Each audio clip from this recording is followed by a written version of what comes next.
మీరు ఎప్పుడైనా ఏ విషయమైనా ఏ బోధ అయినా మీరు నమ్మాలి అంటే దానికి ప్రూఫ్, ఎవిడెన్స్, రుజువులు చూపిస్తేనే నమ్మాలి.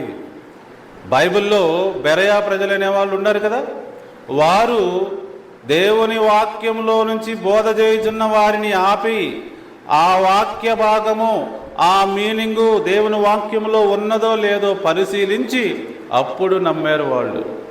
ఇప్పుడు నేను చేసిన ఈ యొక్క క్లెయిమ్స్ అన్నిటినీ దేవుని వాక్యం ద్వారా చూపిస్తాను, నిరూపిస్తాను. అర్థమవుతుందా?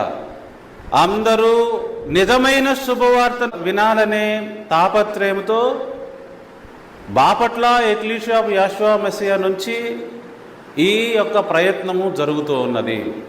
అందరూ నిజమైన శుభవార్త వినాలి, నిజమైన రక్షణ పొందాలి, దేవుడిచ్చు అద్భుతమైన జీవితం పొందాలి అన్న ఉద్దేశంతోనే ఈ యొక్క మెసేజ్ని, సందేశాన్ని మీ మధ్యకు తీసుకురావడం జరుగుతుంది.